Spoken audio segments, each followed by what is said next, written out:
Welcome to the tank tale, जहां हम shark tank पे आने वाले पिचेस को डीकोड करते हैं और मार्केट की पोजीशन पे बात करते हैं। तो आज की हम इस वीडियो पे बात करने वाले हैं टॉयज और गेम्स मार्केट की। हम इस वीडियो में मार्केट को एनालाइज करेंगे, रियलिटी चेक करेंगे, नंबर्स को देखेंगे और देखेंगे कि आज के टाइम पे कोई ये बिजनेस कैसे शुरू कर सकता है और अगर किसी को बिजनेस शुरू करना चाहिए भी या नहीं, उस पर भी बात करेंगे। तो बिना किसी देरी के करें वीडियो को शुरू।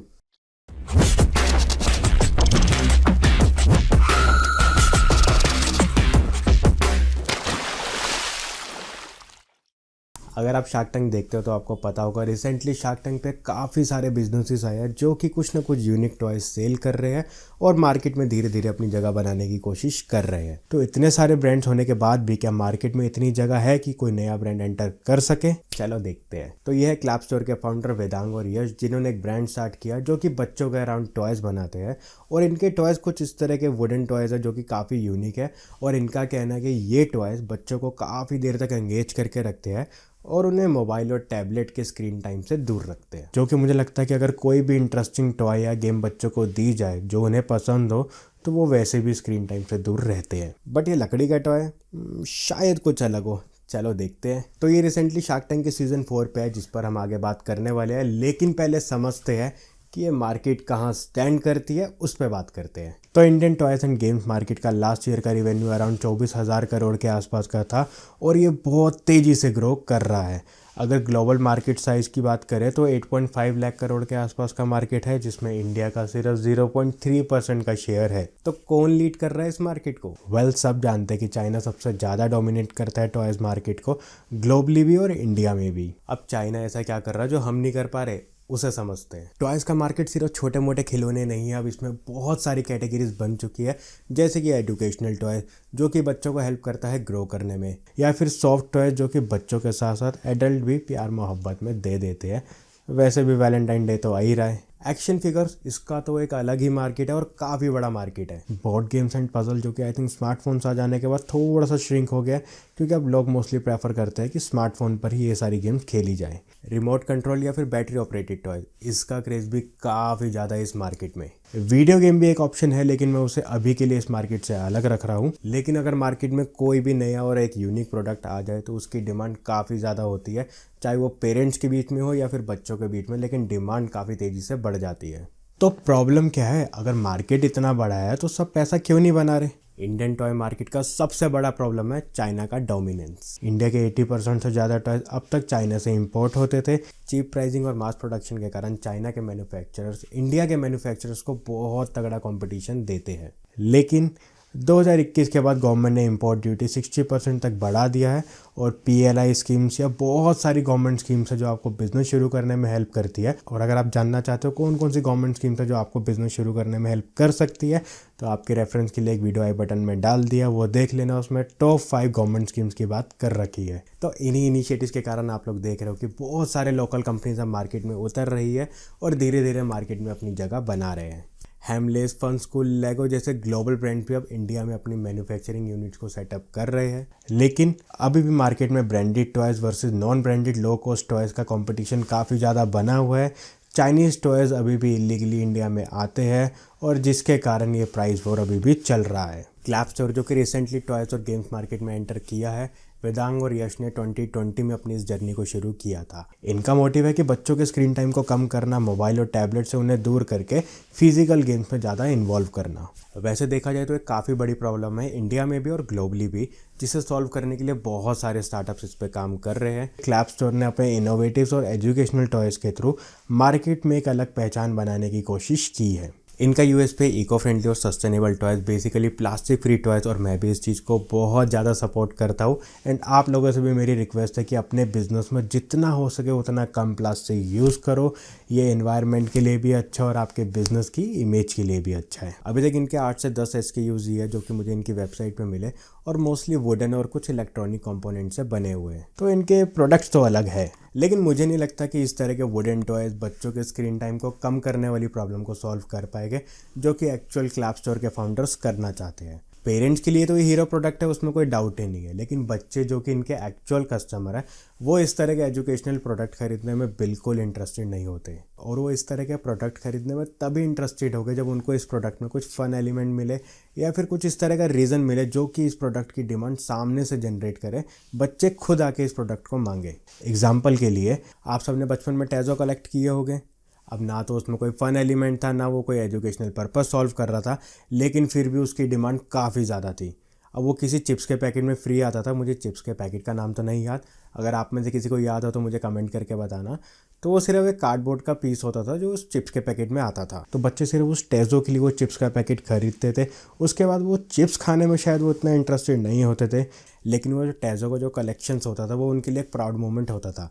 इवन वो जाके अपने कलेक्शन को बाकी दोस्तों के सामने फ्लॉन्ट भी करते थे। और इस स्ट्रेटजी के बाद कंपनी की जो ग्रोथ थी वो बहुत तेज़ी से बढ़ी थी। और आज भी आपको ऐसे बहुत सारे प्रोडक्ट्स मार्केट में मिल जाएंगे जो कि बच्चे नहीं बल्कि एडल्ट्स भी सिर्फ इन्फ्लुएंस करने के लिए खरीदते हैं। या तो आपके प्रोडक्ट की स्टोरी इतनी इंटरेस्टिंग हो कि लोग सामने से डिमांड करें, या फिर आपका प्रोडक्ट किसी एक्चुअल प्रॉब्लम को सॉल्व कर रहा हो जो कि आपको हेल्प करेगा अपनी मार्केट में जगह बनाने के लिए। तो अगर क्लैप स्टोर को ग्रो करना है तो उनको अपने गेम्स में कुछ इस तरह के मैकेनिज्म लेके आने पड़ेंगे जो कि एक्चुअल नंबर्स को दिखाए कि बच्चों ने उस पर्टिकुलर पजल को कितनी बार सॉल्व किया। या फिर हर लेवल के बाद गेम थोड़ी हार्ड होती जाए जिससे कि एक कॉम्पिटिटिव फीलिंग जनरेट होगी बच्चों के अंदर और वो अपने स्कोर को बाकी बच्चों के सामने फ्लॉन्ट कर पाएंगे। या फिर स्कूल्स के साथ कोलैबोरेट करो और बच्चों के बीच में कॉम्पिटिशन करवाओ। इससे आपकी ब्रांड अवेयरनेस भी होगी और डिमांड भी जनरेट होगी। देखो टॉयज़ में क्या होता है ना, कोई भी नया प्रोडक्ट आता है तो उसकी लाइफ बहुत कम होती है। बच्चे उसे थोड़ी देर के लिए खेलते हैं, उन्हें पसंद आता है, लेकिन उसके बाद वो उसे भूल जाता है या फिर तोड़ देते हैं। मेरे यहाँ तो टूटते ही है। तो इसलिए पेरेंट्स की भी प्रेफरेंस रहती है कि स्टार्टिंग में थोड़े सस्ते टॉयज़ खरीदे जाए, ना कि हाई क्वालिटी या फिर एक्सपेंसिव टॉयज़ की तरफ जाया जाए। और क्लैप स्टोर की जो प्राइस रेंज है वो आई थिंक 500 से शुरू होती है और 2000 तक जाती है, तो उस पर भी थोड़ा सा काम किया जा सकता है। और मुझे ऐसा लगता है कि उन्हें थोड़ा सा अपना कलर्स पर काम करना चाहिए, क्योंकि टॉयज़ एक ऐसी कैटेगरी है जिसमें सिंपल या फिर प्लेन डिज़ाइन से ज़्यादा कलरफुल एंड वाइब्रेंट प्रोडक्ट ज़्यादा जल्दी अट्रैक्टिव बनते हैं। क्योंकि आपकी टारगेट ऑडियंस है छोटे बच्चे, ना कि पेरेंट्स। और पेरेंट भले ही पैसे देने वाले हैं, लेकिन वो तभी पैसे देंगे ना जब बच्चे सामने से उस प्रोडक्ट को देखेंगे, उन्हें समझ में आएगा, अट्रैक्टिव लगेगा और वो उसकी डिमांड करेंगे, तभी पेरेंट्स उस प्रोडक्ट को खरीदेंगे। आजकल बच्चों का बढ़ता हुआ स्क्रीन टाइम एक बहुत बड़ी प्रॉब्लम बनी हुई है सारे पेरेंट्स के लिए, क्योंकि बच्चों के सिर्फ आंखों पर स्ट्रेस नहीं देता बल्कि ADHD जैसी मेंटल हेल्थ इश्यूज़ को भी बूस्ट करता है। तो पेरेंट्स कुछ भी प्रीमियम देने को तैयार है अगर उनको इस पर्टिकुलर प्रॉब्लम का सोल्यूशन मिल जाता है। तो अगर आप एक टॉयज़ बिजनेस शुरू करने का प्लान कर रहे हो तो सबसे पहले इस प्रॉब्लम को सॉल्व करने की कोशिश करो। और अगर आपको इसका सोल्यूशन मिल गया तो आप आराम से इस 24,000 करोड़ की जो टॉय मार्केट है इंडिया में, उसमें आप आराम से अपनी जगह बना सकते हो। अब आपका टॉय कितने लंबे टाइम तक बच्चे खुशी से यूज़ करते हैं, क्योंकि आप उनको फोर्स नहीं कर सकते कि इस पर्टिकुलर एजुकेशनल टॉय के साथ ही खेलो, या फिर आपके प्रोडक्ट की स्टोरी ऐसी हो कि बच्चे सामने से आके आपके प्रोडक्ट की डिमांड करें, जैसे कि टैज़ो कलेक्शन या फिर ट्रम्प कार्ड्स की जो स्टोरी उन लोगों ने बिल्ड की है। या फिर अगर आप आज के टाइम पे देखो तो किंडर जॉय की बच्चों के बीच में काफ़ी ज़्यादा डिमांड है, क्योंकि बच्चे सिर्फ उसको एक टॉय के लिए ख़रीदना चाहते हैं। उसके अंदर जो टॉय निकलता है बच्चे सिर्फ उसके लिए उसे खरीदते हैं, उनका चॉकलेट बॉल्स में बिल्कुल इंटरेस्ट नहीं है। अब टॉयज़ बिजनेस कैसे शुरू करते हैं उस पर थोड़ी सी बात कर लेते हैं, उसके बाद ये भी समझेंगे कि हम कैसे इस पर मार्केटिंग कर सकते हैं। अगर आज के टाइम पे आपको टॉयज़ बिजनेस शुरू करना है तो वो बहुत ईजी है। आपको आराम से बहुत सारे सप्लायर्स मिल जाएंगे, ऑनलाइन ऑफलाइन हर जगह आपको आराम से सप्लायर मिल जाएंगे। वहाँ से सोर्स कर सकते हो या फिर अपने हिसाब से आप कस्टमाइज़ भी करवा सकते हो। जॉब वर्क पे किसी सप्लायर को अपना काम देके आप कस्टमाइज़ भी करवा सकते हो अपने हिसाब से प्रोडक्ट को, अगर आपके पास कोई इंटरेस्टिंग आइडिया है तो। और अगर आपके पास मोटा इन्वेस्टमेंट है और खुद मैन्युफैक्चरिंग यूनिट लगाना चाहते हो तो आप वो भी कर सकते हो। मेरा सजेशन रहेगा कि स्टार्टिंग में आप बाहर से टॉयज़ को सोर्स कर लो और अपने ब्रांड के हिसाब से ब्रांडिंग करके उसे मार्केट में उतार दो, और फिर मार्केट इनसाइट्स के हिसाब से उसे रिफ़ाइन करते रहो। तो आप इन प्रोडक्ट्स को ऑनलाइन भी सेल कर सकते हो ई-कॉमर्स के थ्रू। और अगर आपको सीखना है कि आप ई-कॉमर्स प्लेटफॉर्म कैसे सेटअप कर सकते हो तो उसके लिए ऑलरेडी एक वीडियो मैंने बना रखा है और आपकी रेफरेंस के लिए आई बटन में डाल दिया है। अगर आप टॉयज़ और गेम्स बिजनेस की मार्केटिंग करना चाहते हो तो सोशल मीडिया का ज़्यादा से ज़्यादा यूज़ करो, या फिर आप स्कूल्स के साथ भी कोलैबोरेट कर सकते हो। वहाँ बच्चों के बीच में आप कंपटीशन करवा सकते हो या फिर अपना प्रोडक्ट बच्चों के सामने एक्सप्लेन कर सकते हो, जिससे ब्रांड की अवेयरनेस तो होगी लेकिन साथ में आपको सेल करने के लिए भी अपॉर्चुनिटीज़ मिलेगी। और अगर आपको सोशल मीडिया पे मार्केटिंग करनी है तो मैं आपको एक सजेशन दूंगा कि आप 3-4 बच्चों की प्रोफाइल बनाओ और उसी के थ्रू अपने प्रोडक्ट को कम्युनिकेट करो, जिससे बच्चों के बीच में एक पर्सनल कनेक्ट बनेगा। या फिर बहुत सारे ऐसे इन्फ्लुएंसर्स हैं जो कि बच्चों के लिए कंटेंट बनाते हैं और इस तरह का कंटेंट बच्चे घंटों तक देखते हैं, तो आप उनके साथ भी कनेक्ट कर सकते हो। और ये दोनों स्ट्रेटेजी फॉलो करके आप बच्चों के साथ डायरेक्टली कनेक्ट बना पाओगे और सामने से डिमांड को जनरेट करवा पाओगे। नहीं तो इससे बढ़िया एक और आइडिया है कि आप हमारे चैनल को सब्सक्राइब कर लो, ताकि आपको ऐसी स्ट्रेटजीज मिलती रहे, आपको बिजनेस इंसाइट्स मिलते रहे और आप अपने आप को ग्रो करते रहो। तो अब क्लैपस्टोर्स के नंबर्स की बात करते हैं, इसके बाद हम फाइनल वर्डिक्ट पे जाएंगे कि आज के टाइम पे किसी को बिजनेस शुरू करना चाहिए या फिर नहीं। तो क्लैपस्टोर का इस साल का रेवेन्यू टारगेट है 6 करोड़ के आसपास और ये लोग ऑलरेडी प्रॉफिट में है। इनका 18% के आसपास का EBITDA है। और जिन लोगों को नहीं पता कि EBITDA क्या होता है, उन लोगों के लिए बता दूं, earning before interest, tax, depreciation, amortisation. मतलब आपके टोटल रेवेन्यू में से जो इनकम निकलती है उसमें से कोई भी टैक्स या फिर अगर कोई इंटरेस्ट आपको देना है, कोई डेप्रिसिएशन अमाउंट, आपने कोई लोन की रीपेमेंट की है, लाइसेंस लिया है, पेटेंट लिया है, उन सब का जो अमाउंट होता है वो डिडक्ट होने से पहले जो आपका प्रॉफिट होता है उसे EBITDA कहते हैं। और इन्हें फंडिंग भी मिल चुकी है WT फंड से, जिसमें निखिल कामत, राज शमानी, किशोर बियानी और अनंत नारायण ने फंड किया है। अब अगर आज के टाइम पे किसी को टॉयज मार्केट में अपना बिजनेस शुरू करना है तो उनको किस किस चीज़ों का ध्यान रखना चाहिए, क्या क्या चीज़ें उनके फेवर में है और क्या चैलेंजेस है, उस पर बात करते हैं। तो इस बिज़नेस में एंटर करने के लिए सबसे पहले अपनी नीश फाइनलाइज कर लो, क्योंकि इस पर्टिकुलर इंडस्ट्री में बहुत सारी डिफरेंट कैटेगरीज है। आप एजुकेशनल टॉयज़ देख सकते हो, वुडन टॉयज़ है, एक्शन फिगर्स है, कलेक्टेबल्स है, तो बहुत सारी कैटेगरीज है। तो सबसे पहले अपनी नीश फाइनलाइज कर लो। दूसरा बेनिफिट आपको मिल जाता है गवर्नमेंट की तरफ से, क्योंकि गवर्नमेंट ने काफ़ी सारी स्कीम्स ऐसी निकाल रखी है जो कि आपको एक बिज़नेस शुरू करने में काफ़ी हेल्प कर सकता है, एक मैन्युफैक्चरिंग यूनिट सेटअप करने में आपको हेल्प कर सकता है। और कोई भी अगर कमीशन होती है, आपको अपना सामान बाहर एक्सपोर्ट करना है, तो उसके लिए भी काफ़ी सारी स्कीम्स है मार्केट में। तीसरा बेनिफिट है ई-कॉमर्स का एक्सपेंशन। अब आप एक जगह पर बैठे बैठे पूरी इंडिया को सर्व कर सकते हो, अपने प्रोडक्ट आराम से बाकी जगहों पर पहुँचा सकते हो। इसमें सबसे बड़ा चैलेंज आता है प्राइस वॉर का, क्योंकि चाइना का इसमें काफ़ी ज़्यादा डोमिनेंस है, क्योंकि उनकी मास प्रोडक्शन काफ़ी ज़्यादा है, तो अपने प्राइस को वो लोग कम कर पाते हैं।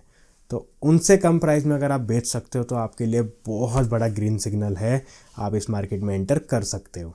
दूसरा चैलेंज है कि मार्केट बहुत क्लटर है, लोकल और ग्लोबल कंपटीशन बहुत ज़्यादा है। इन सब के बीच में अपनी पहचान बनाना काफ़ी स्ट्रगल हो सकता है। तो अब आते हैं सबसे बड़े सवाल की तरफ कि आज के टाइम पे आपको टॉयज़ और गेम्स मार्केट में एंटर करना चाहिए या फिर नहीं। यस, अगर आपके पास एक स्ट्रॉन्ग USP है, आपका प्रोडक्ट बाकियों से अलग है, आपका डिज़ाइन थोड़ा इनोवेटिव है, या फिर आप स्क्रीन टाइम वाली प्रॉब्लम को सॉल्व कर सकते हो जिससे बच्चे अपने मोबाइल छोड़ के आपका प्रोडक्ट यूज़ करने पे ज़्यादा फोकस करें, अगर आप ये सब चीज़ें कर सकते हो तो आज के टाइम पे आपके पास बहुत बढ़िया अपॉर्चुनिटी है, क्योंकि आपको गवर्नमेंट का सपोर्ट भी मिल जाता है, तो आप इसमें एंटर कर सकते हो। अगर आप भी मास मार्केट को फोकस करके प्लास्टिक टॉयज़ बना के मार्केट में घुसना चाहते हो और बाकी कॉम्पिटिटर्स की तरह ही आप भी सेम चीज़ करने की कोशिश कर रहे हो, तो आप एक प्राइस वॉर में फंस के रह जाओगे और आपको प्रॉफिट्स की शक्ल देखने के लिए बहुत सालों का वेट करना पड़ेगा। तो अगर आप ऐसा कुछ प्लान कर रहे हो तो बिल्कुल आपको इस मार्केट में एंटर नहीं करना चाहिए। लेकिन अगर आपका प्रोडक्ट यूनिक है और बच्चों के स्क्रीन टाइम को एक्चुअल में कम कर सकता है, तो आप एक काफ़ी बड़ी प्रॉब्लम सॉल्व कर रहे हो और आप बहुत बड़ा बिजनेस बना सकते हो। तो ये था इंडियन टॉय मार्केट का ऑनेस्ट रिव्यू। अगर आपको वीडियो पसंद आया तो वीडियो को लाइक ज़रूर करना और मुझे कमेंट में ये भी बताओ कि आपको क्या लगता है, आज के टाइम में किसी को इस मार्केट में एंटर करना चाहिए या फिर नहीं। अपना पॉइंट ऑफ व्यू शेयर करो। बाकी चैनल को सब्सक्राइब कर देना ताकि आपको ऐसे बिजनेस रिलेटेड वीडियो मिलती रहे। हम एवरी डे या फिर एवरी वीक कोई ना कोई नया बिजनेस डिकोड करते रहते हैं, तो आपको सबसे पहले नोटिफिकेशन आए तो चैनल को सब्सक्राइब ज़रूर कर देना। मिलते हैं किसी और वीडियो में, सीखेंगे कुछ नया। Bye bye. अरे अरे अरे, फाइनली इन लोगों की डील के साथ क्या हुआ वो तो आपने बताया ही नहीं।